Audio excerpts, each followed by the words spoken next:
Assalamualaikum warahmatullahi taala wabarakatuh. Apa khabar anda semua? Anda bersama saya Hafiz Dawson dan ini Bicara Naratif.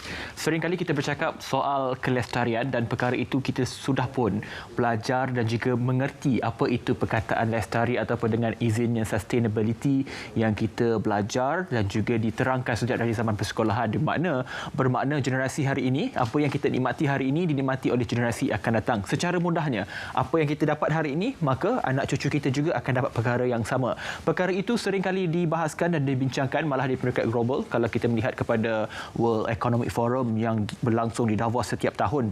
Seringkali bercakap soal perubahan cuaca, perubahan iklim dan sebagainya. Namun peringkat itu terlalu tinggi untuk kita bahaskan dan juga bincangkan di sini untuk pemahaman awam dan sebagainya. Dan pada malam ini kita akan bercakap berkenaan dengan Malaysia Sifar Bersih Karbon seawalnya 2050. Ini bermakna kurang daripada 30 tahun untuk kita menuju kepada satu agenda penting negara ini. Dan bersama saya dengan tetamu yang cukup istimewa, saya perkenalkan kepada anda yang bahagia, Datuk Seri Insinyur Dr. Zaini Ujang, Ketua Setiausaha Kementerian Alam Sekitar dan Air Kasar. Apa khabar Datuk Seri? Assalamualaikum.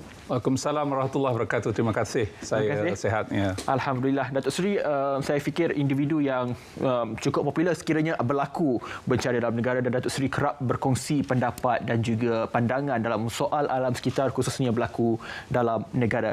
Baik Datuk Seri, kita tidak mahu membuang masa yang banyak dalam soal kita bercakap Malaysia Sifar Bersih Karbon seawalnya 2050.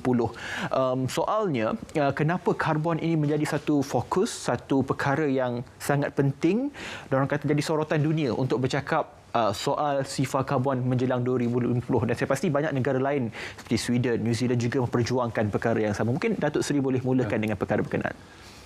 Terima kasih menjemput saya untuk kesekian kalinya.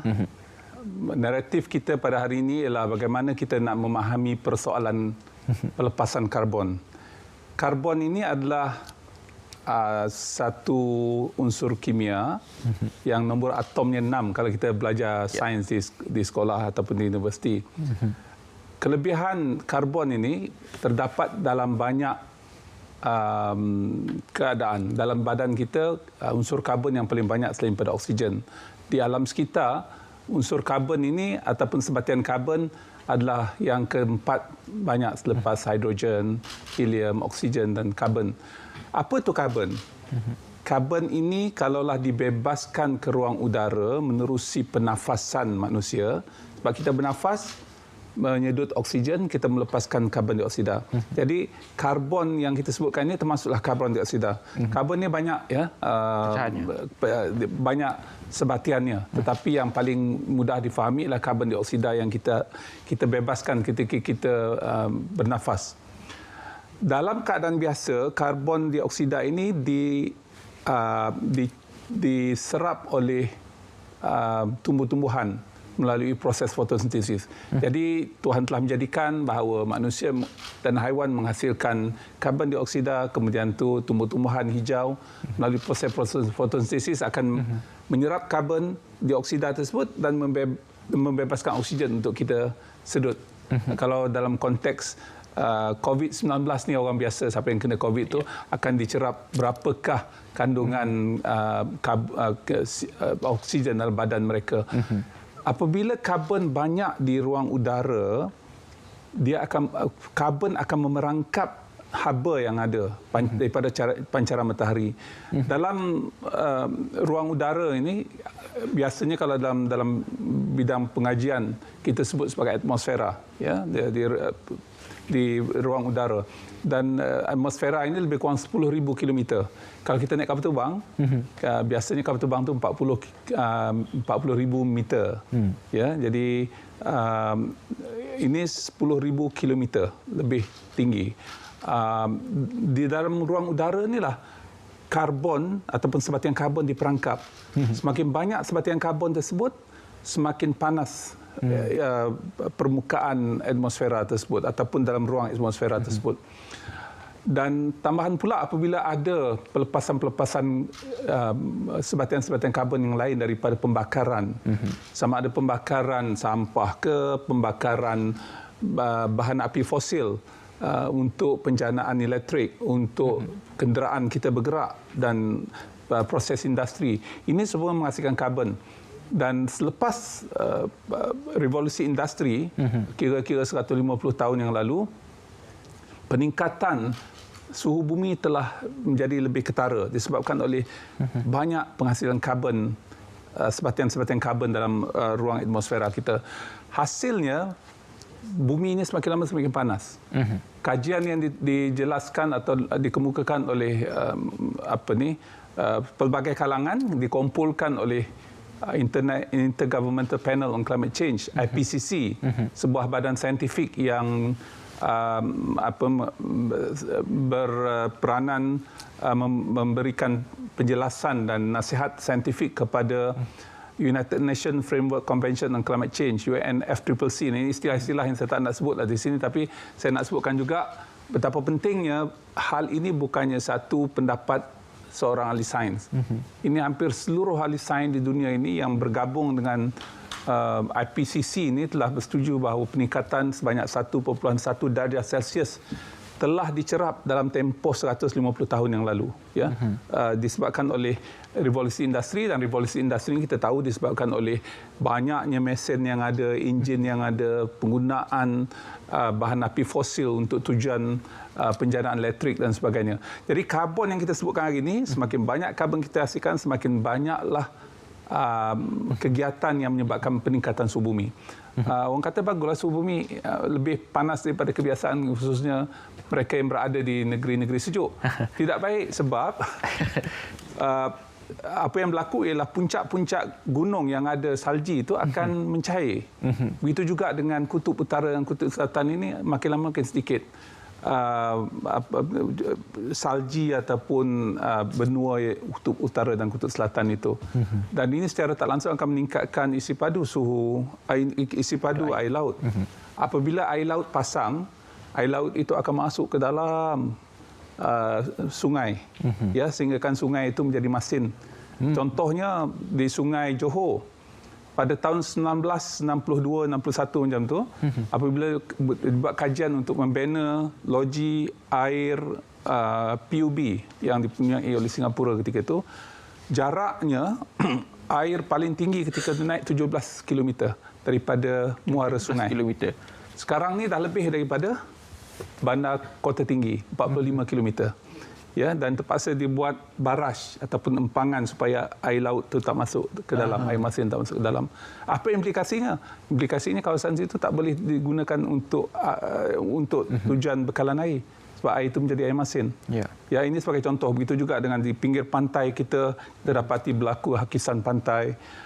Dan bukan itu saja, perubahan iklim berlaku. Beza antara cuaca dan iklim ini adalah jangka masa panjang mengikut pertubuhan meteorologi dunia. Bila kita menyebut tentang persoalan iklim, itu lebih kurang sekurang-kurangnya 30 tahun trend yang sama. Sedangkan cuaca ini berubahlah, hari ini panas, hari sejuk.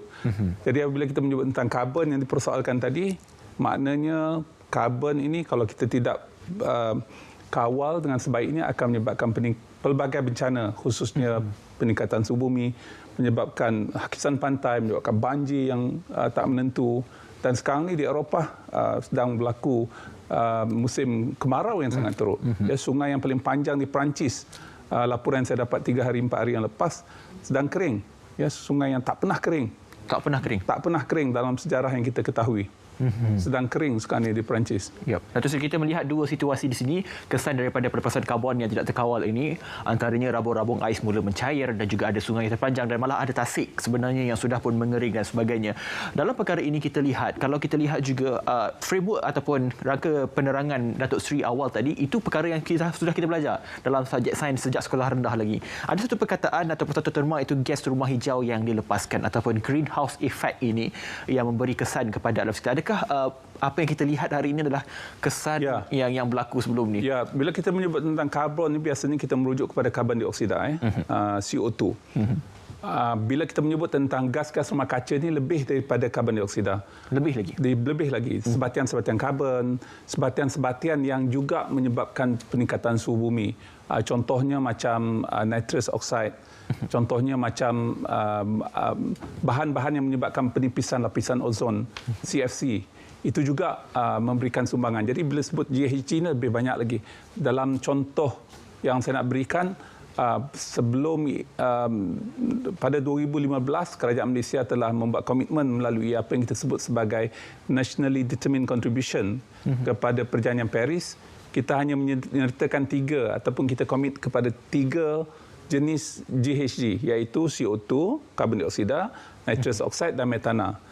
Bila kita membuat komitmen baru pada tahun 2021, kita telah tambah 4 lagi.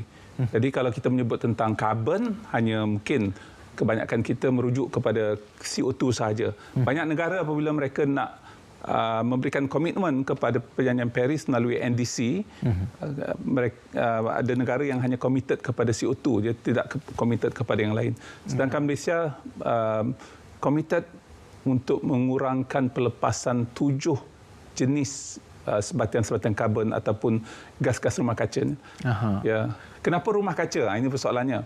Sebab kesannya macam rumah kaca. Kalaulah di tempat di mana negara sejuk contohnya ada rumah kaca, dan rumah kaca ini bertujuan untuk melindungi tanaman, khususnya sayur-sayuran dan bunga-bunga daripada perubahan cuaca yang tidak menentu. Kadang hujan lebat, kadang berlaku salji dan sebagainya. Bila berada dalam rumah kaca itu, suhu dalam tu terkawal.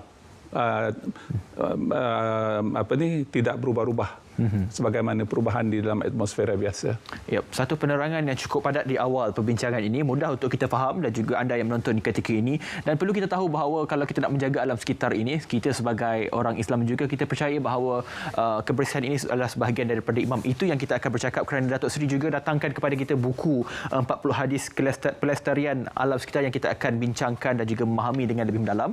Namun kita akan berehat dulu seketika, kembali selepas ini dalam Bicara Naratif. Jangan ke mana-mana.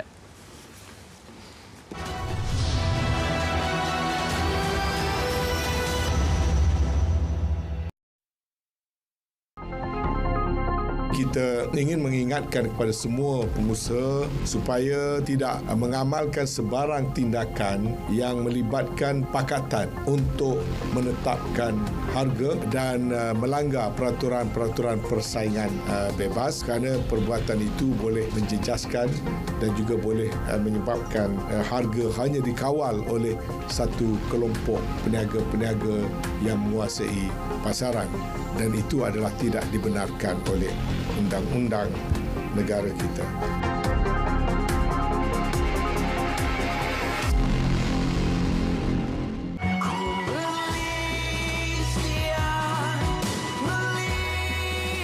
Sabah akan merdeka melalui Malaysia pada Hari Malaysia. Jadi itu satu proses untuk Sarawak ke arah kerajaan sendiri. Itu pun dia suruh Pak Musa menanam ubi kayu pisang untuk dikasih makan sampai itu pun. Di tempat inilah tempat diorang timbak menimbak semasa pemberontakan pada tahun 1960.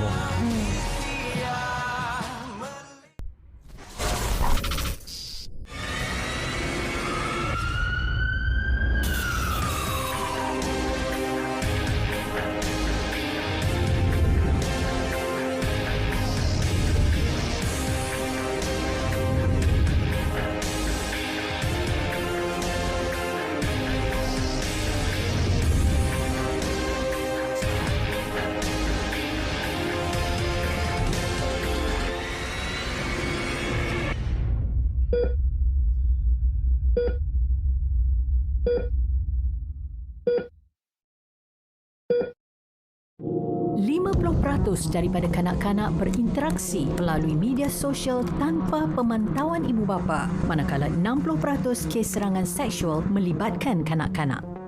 Alam cyber telah menjadi sebahagian daripada kehidupan dan penyumbang ke arah kemahiran intelektual. Dengan teknologi yang sentiasa berevolusi, dunia dalam talian kini boleh diakses pada bila-bila masa melalui peranti elektronik.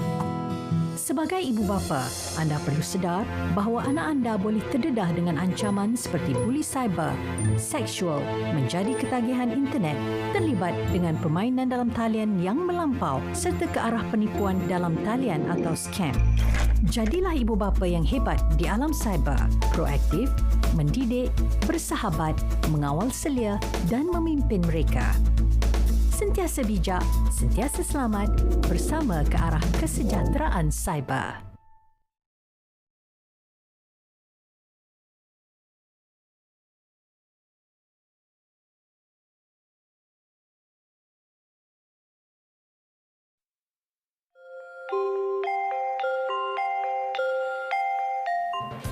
Assalamualaikum. Hai, apa khabar semua? Beri saya 1 minit boleh? Ya, sama-sama kita hayati prinsip rukun negara. 5 prinsip rukun negara: kepercayaan kepada Tuhan. Yang kedua, kesetiaan kepada raja dan negara. Yang ketiga, keluhuran perlembagaan. Yang keempat, kedaulatan undang-undang. Dan yang kelima, kesopanan dan kesusilaan. Ada lagi ke yang tak hafal prinsip rukun negara ni? Jom kita hayati. Rukun bermaksud dasar, tiang, asas atau sendi. Dalam maksud lain, rukun bermakna tenang dan tenteram. Tahukah anda, pengisytiharan rukun negara dilaksanakan oleh Yang di-Pertuan Agong keempat, almarhum Tuanku Ismail Nasiruddin Shah. Pada 31 Ogos 1970, rentetan peristiwa 13 Mei 1969. Apa akan berlaku sekiranya kita melanggar prinsip rukun negara? Akta hasutan serta beberapa peruntukan dalam kanun keseksaan adalah contohnya. Sama-sama kita menghayati dan amalkan prinsip rukun negara demi kesejahteraan bersama. #Demi Negara. Jumpa lagi. Teras perpaduan membentuk satu negara tanpa mengira agama dan bangsa.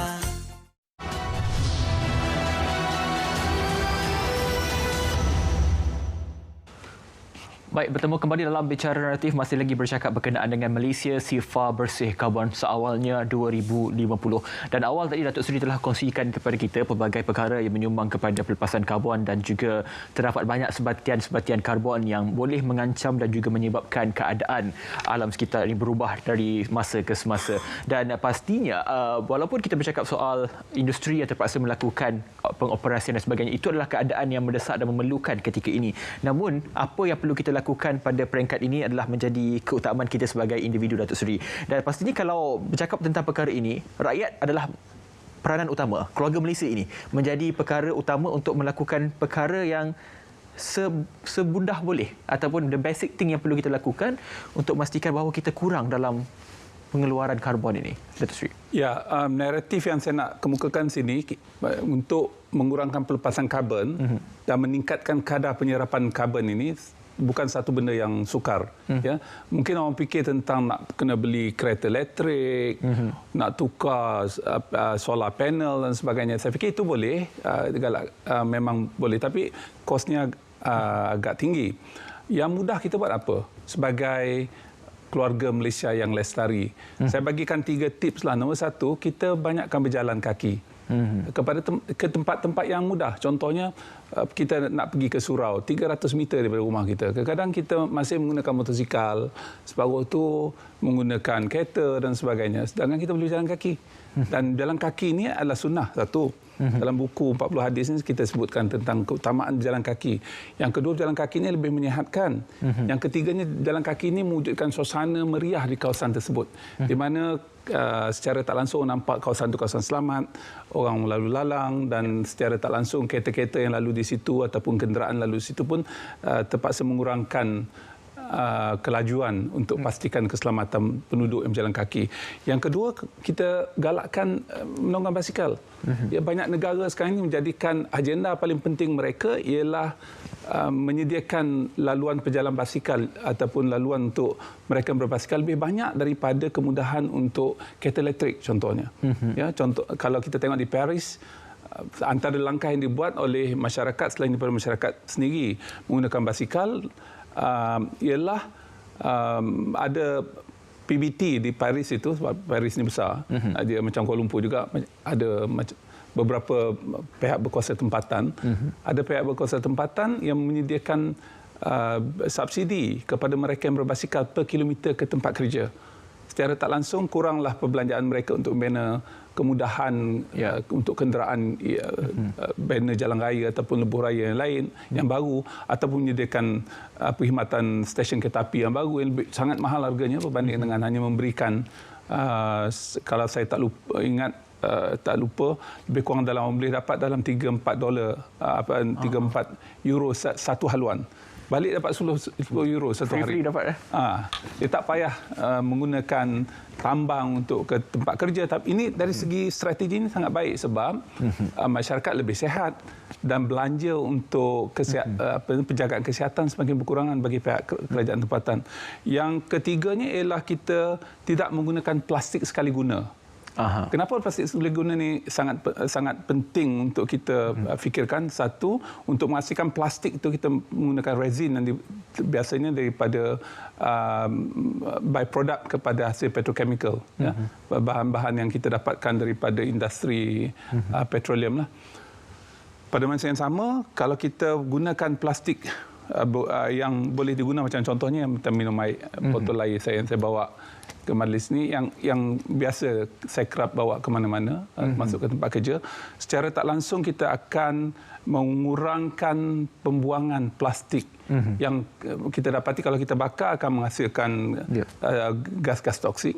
Kalau kita, di Malaysia ni tak mungkin sebahagian pihak berkuasa tempatan masih belum mempunyai sistem pelupusan yang baik, dan akhirnya sebahagiannya masuk dalam longkang, masuk dalam sungai, masuk ke laut yang dimakan oleh hidupan air dan mungkin akan sampai balik pada kita.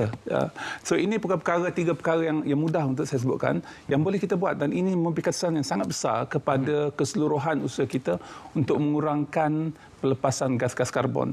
Itu yang pelepasan. Yang keduanya penyerapan. Apa yang kita nak buat? Kita tanamlah sayur, kita tanamlah pokok di kawasan perumahan kita, di samping kita turut bergiat untuk, kalau kami di Kementerian Alam Sekitar dan Air ini, kita offset aktiviti kita dengan penanaman pokok. Contohnya, kita mengendalikan Expo Dubai selama 6 bulan.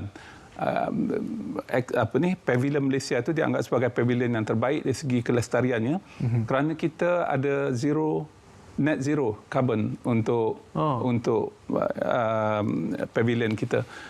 Dan kaedah kita buat, kita gantikan dengan penyerapan GHG lah, melalui penanaman pokok yang banyak. Ya, dan Datuk Seri tidak bercakap kosong. Kalau kita tengok botol yang Datuk Seri bawa itu sebagai satu contoh Datuk Seri selalu bawa. Saya fikir itu botol favourite Datuk Seri mungkin, dan saya lihat botol itu juga selalu digunakan oleh mereka yang selalu naik basikal. Dan saya difahamkan juga Datuk Seri selalu dan juga seringkali berbasikal dari rumah ke Pejabat Kasar di Putrajaya. Mungkin ini satu perkara yang lead by example, kita boleh katakan. Bagaimana Datuk Seri boleh melihat dan juga penerimaan orang untuk melihat Datuk Seri naik berbasikal? Bukannya dekatlah kalau boleh saya katakan.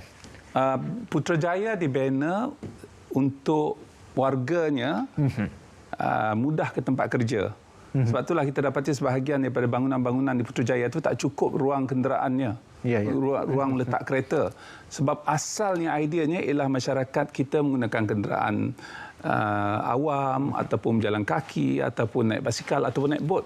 Sebab itulah di sekeliling Putrajaya itu ada tasik. Tapi perkara tersebut tak dilaksanakan disebabkan oleh mungkin tak ada kesedaran ataupun tak ada keinginan.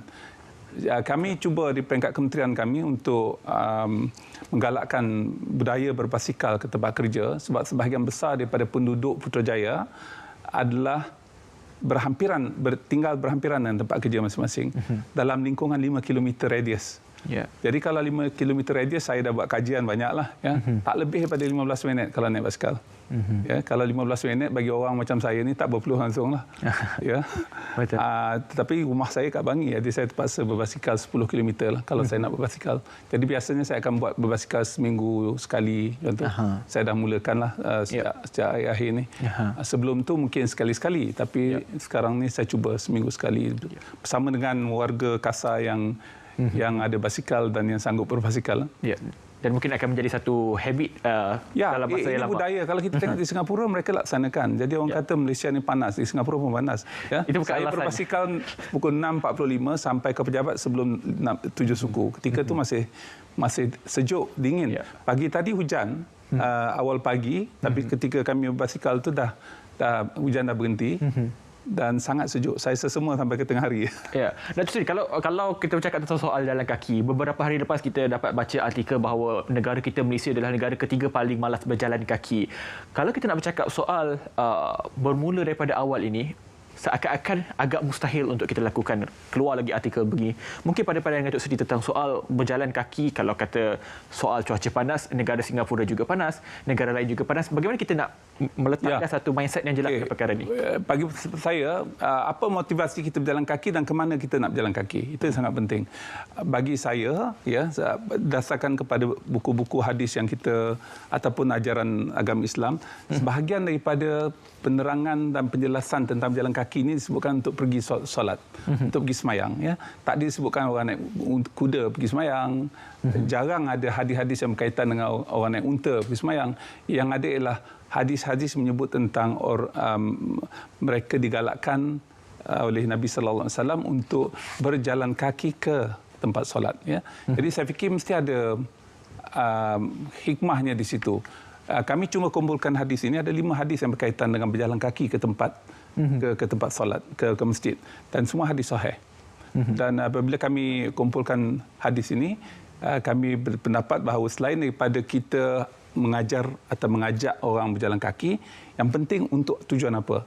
Kalaulah untuk tujuan yang jauh mungkin tak sesuai. Jadi bagi saya berjalan kaki itu dalam radius 1 kilometer tu kita masih boleh berjalan kaki. Dan ini selain daripada itu sunnah, yang keduanya itu juga adalah menyihatkan, dan pada masa yang sama perkara ini secara tak langsung akan membudayakan masyarakat kita di mana ada orang yang lalu lalang di kawasan kejiranan kita. Ini sangat penting. Bila ada orang lalu lalang, sekurang-kurangnya jiran kita nampak anak kita main di tepi jalan, kata anak kecil. Jadi dia akan beritahu kita bahawa anak awak ni ada di tepi jalan, bahaya. Ataupun ada orang nak mencuri kawasan tu. Jadi ada neighborhood watch dalam masyarakat kita, dan saya fikir ini perkara yang sangat penting yang perlu ada dalam sesebuah masyarakat. Ya, Datuk Seri, saya pasti ramai yang menonton yang berbasikal dan sebagainya, dan mungkin bila kita sebut tentang berjalan kaki itu mungkin ramai yang menyuruk akibat terasa dan sebagainya, itu tidak pasti. Kita akan berehat dulu sekali lagi, kita akan kembali selepas ini kerana banyak lagi perbincangan yang kita akan bercakap berkenaan dengan apa yang perlu kita lakukan dan apa lagi program-program yang perlu kita lakukan dengan secara mudahnya dapat menyumbang kepada kesan yang lebih panjang dalam soal iklim dan cuaca ini sini. Kembali selepas ini dalam Bicara Naratif.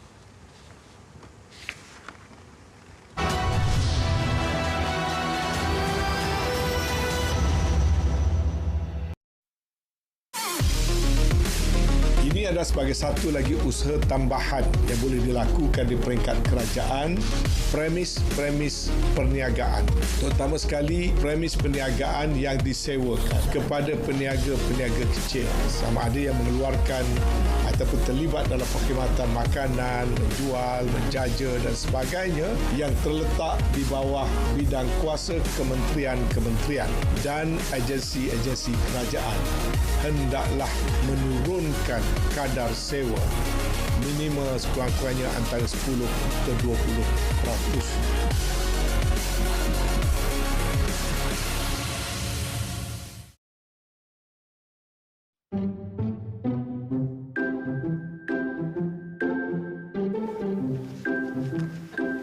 Hai, laju je diorang ni nak ke mana? Nak pergi makan lah. Elok sangatlah tu. Hari ni saya ada berniaga nasi lemak. Mainlah, ni murah je. Nasi lemak ikan bilis.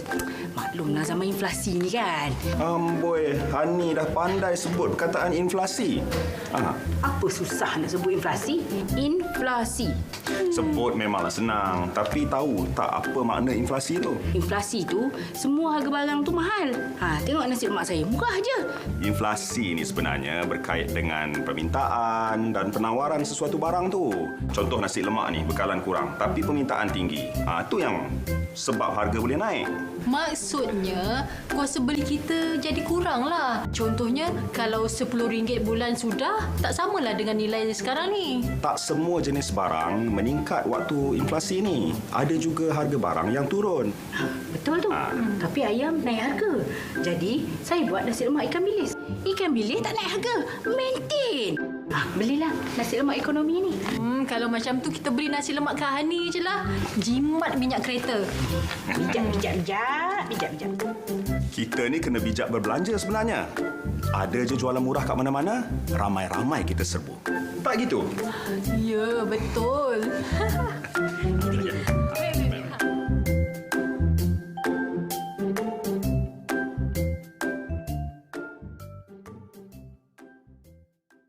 Jika anda mendapati wujudnya salah laku oleh peniaga, salurkan aduan menerusi tindakan berikut. Melayari portal dan email kepada iaduan@kpdnhcp.gov.my. Menghubungi talian 1-800-886-800. Menggunakan aplikasi telefon pintar Easy Adu. Berhubung menerusi talian WhatsApp berikut. Atau anda boleh juga menghubungi operasi bilik gerakan di talian tertera.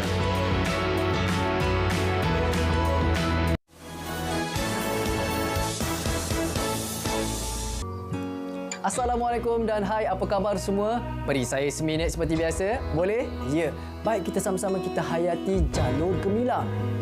Adakah anda tahu siapa yang mencipta bendera Malaysia? Untuk makluman anda, kisahnya begini.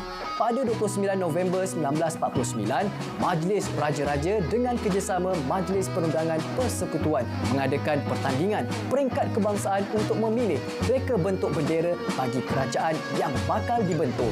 Dalam pertandingan mereka cipta itu, seramai 373 karyawan mengambil bahagian dan akhirnya ciptaan Muhammad bin Hamzah telah dipilih sebagai pemenang. Warna merah melambangkan keberanian dan kesiapsiagaan menghadapi cabaran. Warna putih melambangkan kesucian, keikhlasan dan kesungguhan. Manakala warna kuning melambangkan kedaulatan raja berperlembagaan. Bintang pecah 14 melambangkan perpaduan 13 negeri dan kerajaan persekutuan. Anak bulan pula lambang agama Islam, agama rasmi negara. Semoga kita fahami dan kenal bendera kebanggaan kita, jalur gemilang.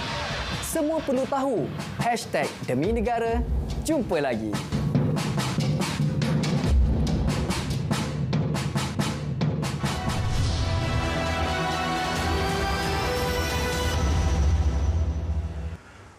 Baik, bertemu kembali dalam Bicara Naratif. Datuk Seri, tadi kita bercakap soal apa yang perlu kita lakukan sebagai peranan seorang individu melakukan sekurang-kurangnya perkara yang cukup mudah untuk kita menyumbang kepada alam yang lebih lestari dan sebagainya.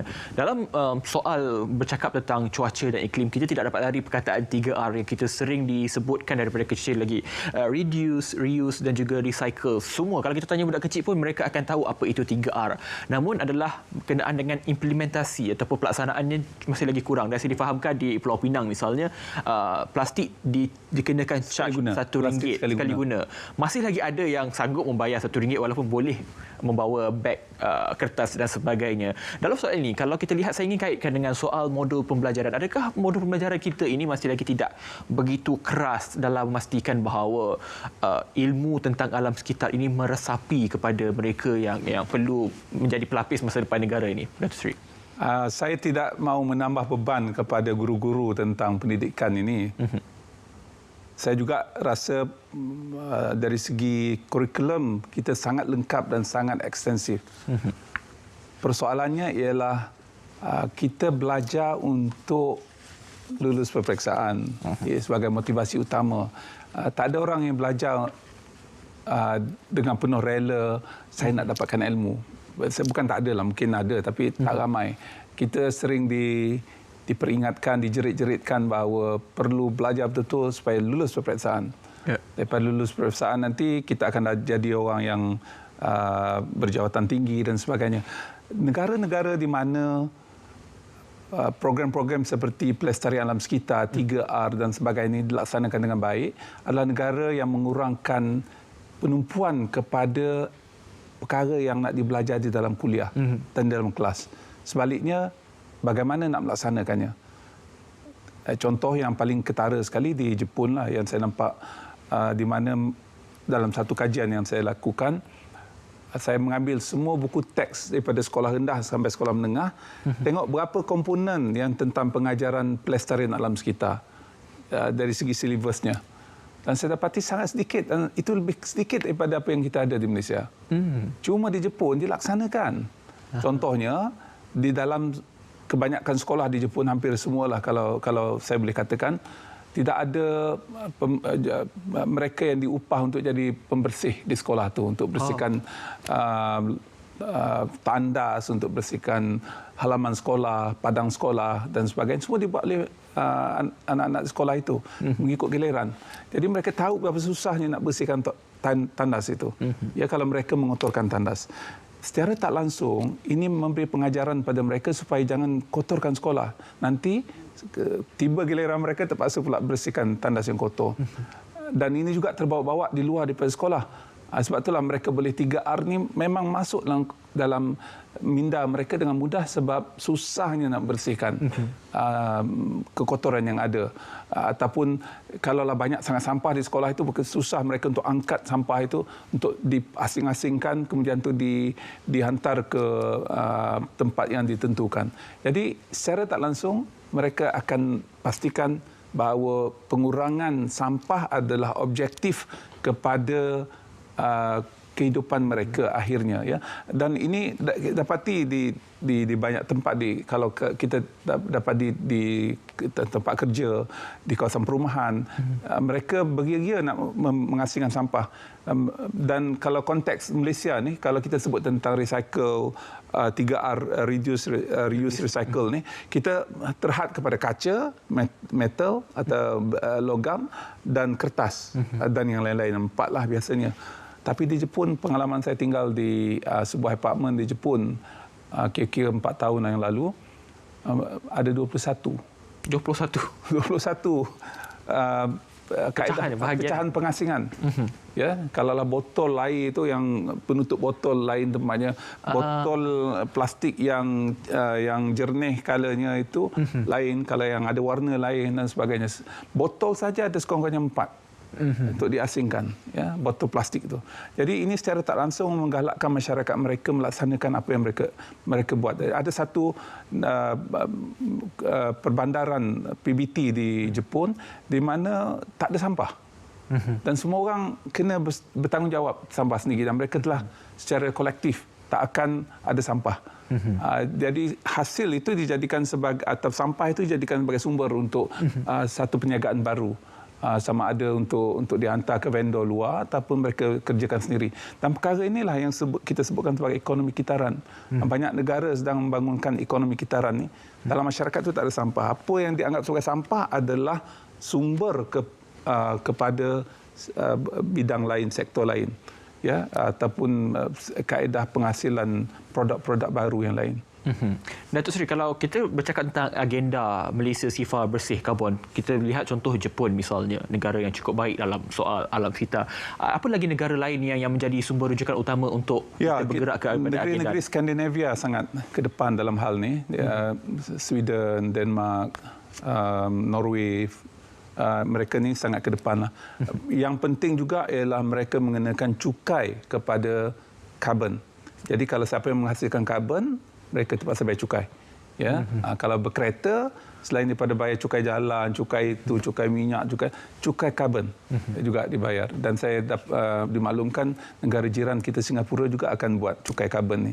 Secara tak langsung orang akan fikir berapakah pelepasan karbon mereka dan apakah kaedah terbaik untuk mengurangkan karbon ini. Sebab karbon ini telah menyebabkan pelbagai bencana kepada dunia. Dan jadi ada rasionalnya cukai karbon ini dikenakan.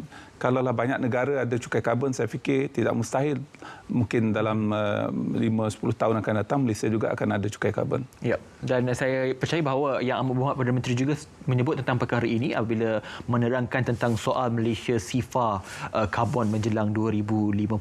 Baik Datuk Seri juga pernah memperkenalkan di sini Eco Shift. Soalnya tentang behavioural change ataupun perubahan tindak tanduk dan sebagainya. Tadi saya tertarik dengan apa yang Datuk Seri kongsikan tentang, saya bertanya soal tentang kita ada Hari Bumi, Earth Day yang kita sambut. Kita ada KL Free Car ataupun KL bebas kereta dan sebagainya. Soalnya itu bersifat tidak sustain dan juga sementara. Dan ramai juga yang mengatakan bahawa saya mungkin berbasikal tiap minggu dan juga menyumbang kepada alam sekitar yang bersih. Tapi dalam soal itu perlu kita faham tentang soal lifestyle, gaya hidup dan juga perkara yang tidak lestari ini. Mungkin Datuk Seri boleh kongsikan supaya kita faham perbezaan ini. Eco Shift adalah judul satu buku yang saya tulis pada tahun 2018. Di mana perubahan itu perubahan yang sangat besar. Perubahan ini ada 3. Satu, perubahan, change in English. Yang keduanya, transformasi. Yang ketiganya, shift. Ya, shift ni saya pun tak tahu apa dalam bahasa Melayu, tapi sebab tu buku nama Eco Shift. Shift ni lebih besar daripada transformasi. Peralihan. Ya, peralihan besar. Ya, peralihan besar. Jadi bila kita menyebut tentang perubahan besar ini, yang nak dirubah itu bukannya kenderaan, bukannya jalan raya, bukannya bangunan. Yang dirubah itu ialah masyarakatnya. Diri keluarga Malaysia itu harus diubah supaya lebih baik, supaya lebih lestari. Perubahan ini ada dua kaedah. Satu, apa yang kita sebut sebagai kelakuan. Kelakuan ini dalam bahasa Inggeris behavior, dia tingkah laku banyak dipengaruhi oleh stimulus. Sama ada kita bagi insentif. Contohnya, tahun ni siapa beli kereta elektrik, tak ada cukai tertentu dikenakan kepada kenderaan itu. Jadi orang belilah sebab ada insentif. Yang kedua, ada punitif. Kalau buat, kita akan tangkap dan kita akan kenakan tindakan perundangan. Contohnya itu stimulus yang menyebabkan perubahan berlaku. Contohnya ialah apabila ada papan tanda, jangan buang sampah di sini, denda RM2,000. Tengok tak ada orang kat situ, buang juga. Ya? Walaupun di tempat papan tanda tersebut. Tetapi kalaulah ada CCTV kat tepi itu, sama ada CCTV itu berfungsi atau tidak, orang mungkin berfikir-fikir juga. Ada yang keduanya adalah apa yang kita sebut sebagai tabiat. Tabiat ini lebih daripada tingkah laku. Tingkah laku ini adalah conscious mind, pemikiran sedar, yang kita perlukan insentif atau punitif. Tabiat ini adalah unconscious mind ataupun pemikiran bawah sadar, ya. Dan pemikiran bawah sadar ini biasanya dibuat tanpa berfikir, sebab dia buat itu sebab that's part of their lifestyle. Itulah kaedah dia buat. Ya, contohnya kalau misalkan ada sampah nak buang, terfikir, cikgu saya kat sekolah dulu masa saya kecil-kecil dulu kata letak dalam poket dulu, letak dalam poket. Tak ada orang pun yang melihat perkara tersebut, tetapi telah dididik, telah diingatkan, telah dibuat beratus-ratus beribu-ribu kali. Ini apa yang disebut sebagai tabiat. Kalau kita tengok perubahan masyarakat sekarang ni ada dua lah. Sebab itulah saya sangat suka dengan buku-buku yang ditulis oleh orang seperti Stephen Covey, 7 Habits of Highly Effective People. Dia sebut tentang habit. Dia tak cerita tentang behavior. Habit ini lebih dalam, lebih masak, lebih masuk ke dalam badan. Lebih sustain. Lebih sustain. Jadi kalaulah kita berbasikal, ada dua cara berbasikal. Satu, pada acara tertentu. Habis acara tertentu itu, habis. Tapi kalaulah kita gaya hidup memang nak pergi ke masjid yang 300 meter pada rumah kita, saya nak basikal atau jalan kaki. Itu adalah tabiat yang setiap hari dia buat. Tabiat ini kalau kita buat, kita tak payah berfikir satu. Yang keduanya, kita rasa tidak ada elemen untuk menunjuk-nunjuk. Sebab itu kaedah kita, gaya hidup kita. Tingkah laku ini kita nak tunjukkan supaya kita nak claim kredit itu, nak dapat stimulus itu, nak dapatkan insentif ataupun punitif. Jadi saya fikir untuk menjadikan masyarakat keluarga Malaysia sebagai keluarga lestari, penekanan kita ialah kepada pembentukan tabiat. Dan pembentukan tabiat ini boleh dibina dengan pasakan, dengan asuhan agama. Sebab itulah kami menulis buku 40 hadis dalam sekitar ini sebagai satu motivasi untuk mereka buat sesuatu, masyarakat buat sesuatu. Buang sampah itu ada nas-nasnya dalam Al-Quran. Menggunakan air sedikit itu ada nasnya dalam Al-Quran, ada nasnya dalam hadis. Daripada kita, kalau saya menggunakan air banyak, saya akan terpaksa bayar bil yang lebih tinggi. Itu mungkin tidak memberi dorongan yang tinggi kepada masyarakat yang ada duit. Betul. Keluarga Malaysia harus menyahut seruan Datuk Seri sendiri sebagai satu gaya hidup. Dan kalau saya boleh tanyakan Datuk Seri, kalaulah rakyat Malaysia mengekalkan gaya hidup ini, adakah kita boleh capai sifar ini sebelum 2050?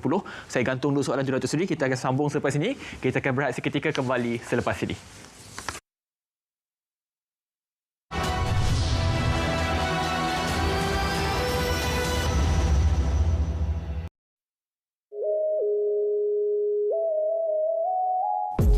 Why do we tell you stories?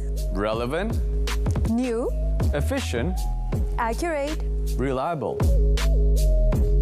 We bring you extraordinary stories from around the world, from politicians, bankers, and even your favorite celebrities. This and many more on RTM's English News.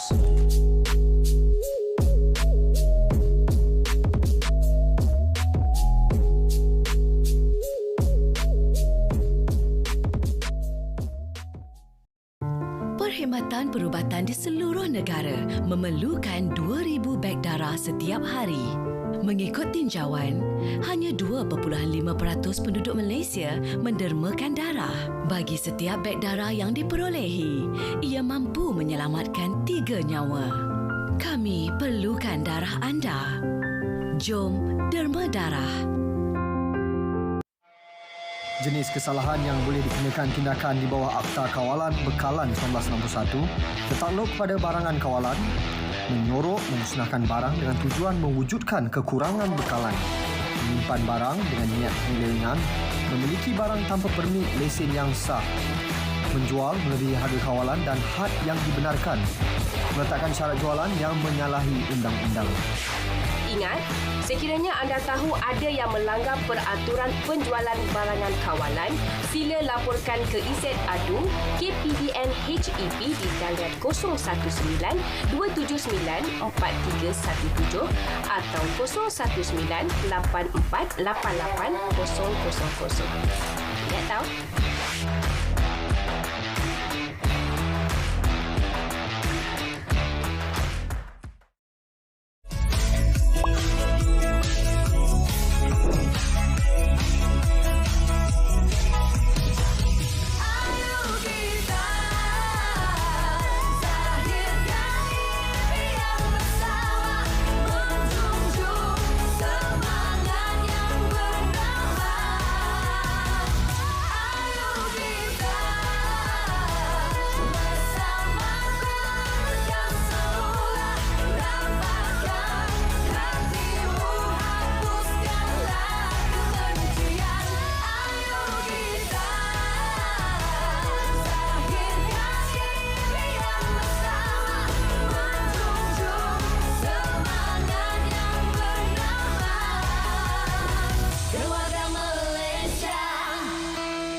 Baik, betul, kembali dalam bicara naratif memasuki segmen yang terakhir. Kita bercakap tentang Malaysia sifar bersih karbon seawalnya 2050.